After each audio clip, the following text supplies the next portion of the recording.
इस बार पेपर भी आसान है कि आपको मैथ्स आता हो या ना आता हो, पूरे 20 के तुक्के लगा के आना।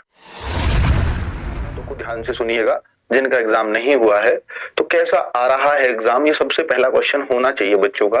कि एग्जाम वैसे तो आपको एनालिसिस हमारी टीम ने करवा दिया था, तो बहुत कुछ आइडिया हो गया था पहले एनालिसिस के बाद कि एग्जाम किस तरह का आ रहा है। बच्चों अगर मैं मैथ्स की बात करूं, पता नहीं क्यों ऐसा हो रहा है इस बार कि पिछली बार की वैकेंसी आधी है और फिर भी पेपर आसान है पिछली बार से। ऐसा नहीं होना चाहिए था बच्चों। पता नहीं एसएससी ने इस बार कौन सी मानसिकता अपनी अपनाई है कि पिछली बार पेपर मुश्किल था, वैकेंसी भी ज्यादा थी, इस बार पेपर भी आसान है और वैकेंसीज भी कम है। वरना जब वैकेंसीज कम होती हैं तो पेपर मुश्किल होता है। पर बच्चों इस बार उल्टा हो रहा है। एक तो नेगेटिव मार्किंग नहीं है, वैसे ही बच्चा खुला खेल के आ रहा है, और दूसरा आप पेपर में बिल्कुल भी दम नहीं दे रहे हो। और मैं उन बच्चों से भी कहना चाहूंगा कि जिन बच्चों को मैथ्स बिल्कुल नहीं आता और वो मैथ्स को छोड़ने की सोच रहे थे, कोई भी गोला काला करने की नहीं सोच रहे थे, या मैं कहूं कि किसी को भी टिक करने की नहीं सोच रहे थे, तो मैं आपसे कहता हूं और मेरी बात ध्यान रख के जाना कि आपको मैथ्स आता हो या ना आता हो, पूरे 20 के तुक्के लगा के आना।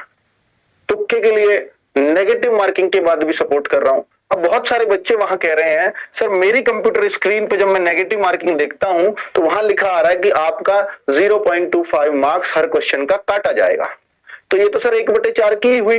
तो ये 1/4 नहीं है बच्चों, इसका जवाब मैं आगे दूंगा कि क्वेश्चन 2 नंबर का है और 0.25 यानी बच्चे 2 रुपए और ये 25 पैसे, 25 पैसे 25 अट्ठे 200, आप ये समझ लीजिए तो 8 गुना पे बैठेंगे वो। तो ये 1/8 ही हिस्सा है।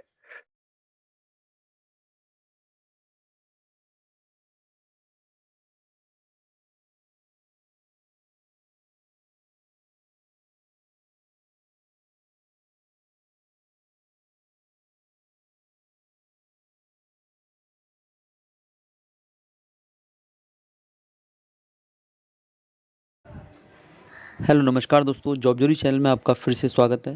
दोस्तों आप लोग देख रहे हैं कि अंकित भाटी सर बार बार आपको बता रहे हैं कि आपको एसएससी जीडी में जो क्वेश्चंस आ रहे हैं वो करिए, जो आपसे क्वेश्चंस नहीं बन रहा उसमें पूर्ण रूप से तुक्का लगाइए, क्योंकि आपकी यहाँ पे नेगेटिव मार्किंग 1/8 की है, ना कि 1/4। क्योंकि 8 क्वेश्चन